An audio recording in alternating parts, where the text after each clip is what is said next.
in 5 different countries in Africa. I've lived in Malawi, Botswana, Zambia, Morocco, and Nigeria. I have also traveled extensively in South Africa, Zimbabwe, Namibia, and Egypt. Never once in all my years of living or traveling on the African continent have I been mistreated in any way because of my ethnicity, because of my skin color.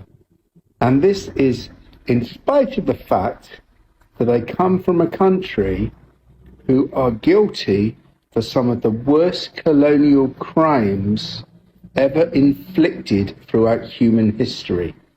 That's right, I was born in Great Britain.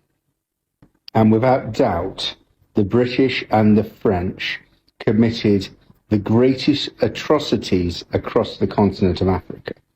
The Belgians have a good claim for the greatest atrocity in their treatment of the Congolese, but if one looks at it as an entity and the number of countries that were invaded by the British and French colonialists, one will see that they are the worst protagonists. Despite this, and despite the behavior of my ancestors, I have never been mistreated. In fact, I have been welcomed warmly in all of the countries I have lived in or visited. And when in Africa, I don't cocoon myself in some enclave dome which is inhabited by people who like to refer to themselves as expats. I hate that term. But no, I integrate as much as possible within local society. I will go to a shebeen. I will go to any compound and experience life as it is for people in the country where I am based. So whether that's in the village, whether it's in the township, whether it's in the local bar, I will integrate, I will mix, and I am always made welcome. Now contrast that with the way many Africans are treated when they choose to live in the United Kingdom or France or other parts of Europe. The difference is incredible. The everyday racism experienced by African people on the European continent is a crime against humanity. Now, there are different types of racism. The most obvious is the day-to-day experience that an African will have whilst living in parts of Europe. The name calling, the staring, the subtle discrimination. And for many Africans, they will just brush it off because it is so common that they just get used to it, sadly. Worse, though, is the institutional and structural racism that Africans have to abide with.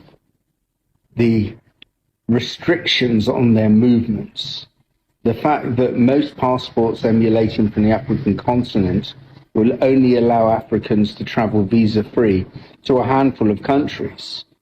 And most of those will be other African countries or countries in the Caribbean. And moreover, the difficulty that Africans have finding work in Europe is unimaginable. People who are qualified as doctors, accountants, lawyers, university lecturers, nurses, teachers do not have their qualifications and experiences recognized by most European countries. I know many people from Africa working in various parts of Europe as security guards or as care assistants when back home they had highly skilled professional jobs. But that experience is rarely recognized when they come to Europe unless they come as part of a transfer with an existing company. But if they come because they've migrated to Europe, their chances of accessing the sort of job which they are eminently capable of is slim. Now, if a black person was making this video, they would be quickly dismissed. they'd be dismissed as having an axe to grind or always trying to find problems. And again, that's part of racism.